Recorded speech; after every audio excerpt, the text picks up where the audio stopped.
দীপা কোথায় সূর্য? রাগ করেছে বলে আমিও সোনার উপর রাগ করবো, সেটা তো হয় না।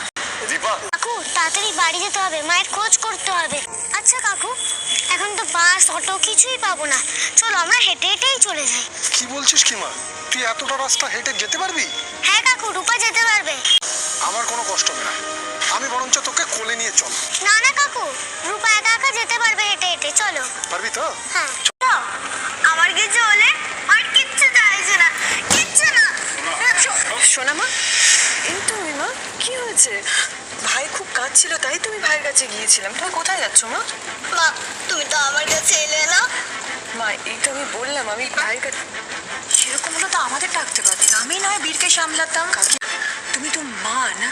হ্যাঁ, সোনার মনের অবস্থা তখন বুঝতে পারছো। পাশাপাশি তোমাকে সোনাকেও দেখে রাখতে হবে। বলো, এখন দেখার কথা বাড়াস না, তুই সোনার কাছে থাক। ও রাগ করে না মা, তুমি আমাকে ভুল বুঝছো। মা এখন আমার কিছু ভালো লাগছে না। আচ্ছা ঠিক আছে, সবার মন ভালো করার জন্য আমি একটা প্রপোজাল রাখতে পারি। কিরকম প্রপোজাল? দেখো, সবাইকে দেখে মনে হচ্ছে সবার কেমন দম বন্ধ হয়ে আসছে। যদি আমরা বাইরে কোনো জায়গা থেকে ঘুরে আসি তাহলে তো আমাদের মন ভালো হতেই পারে, তাই না? বেড়াতে যাবো? রূপাকে ছেড়ে আমি কি করে যাব? তুমি সত্যি বলছো আমরা সবাই মিলে বেড়াতে যাব, পিকনিক করতে যাব? আর ভালো লাগছে না। কি করে বলছো? কেন দীপা, আপত্তি কোথায়? রূপাকে খুঁজে পাওয়া যাচ্ছে না, মা হসপিটালে, বাবা সারাক্ষণ সেখানে পড়ে আছেন। এরকম একটা পরিস্থিতিতে তোমরা দীপা, তুই এসো আমার সাথে। পারবো না, যতক্ষণ আমার রূপা মাকে পাওয়া যাচ্ছে আমি এটাতে কিছুতেই সায় দিতে পারবো না। ওর সাথে স্কুলের প্রোগ্রামে তুমি পার্টিসিপেট করবে, কিন্তু পার্টিসিপেট করতে পারোনি, ওর মনে কতটা প্রেশার পড়ছে জাস্ট ইম্যাজিন। এখন আমরা সবাই বলছি ওর সাথে পিকনিকে যাবো, কিন্তু ও যদি জানতে পারে আমরা যাচ্ছি না, তাই বলে পিকনিক? ভাবো না, এটা ওর জন্য করা হচ্ছে।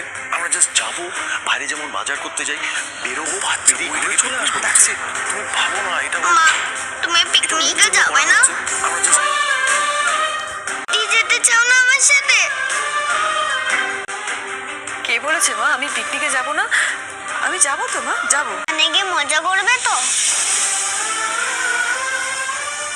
মজা করবো মা, খুব মজা করবো। করে দিস বাবা।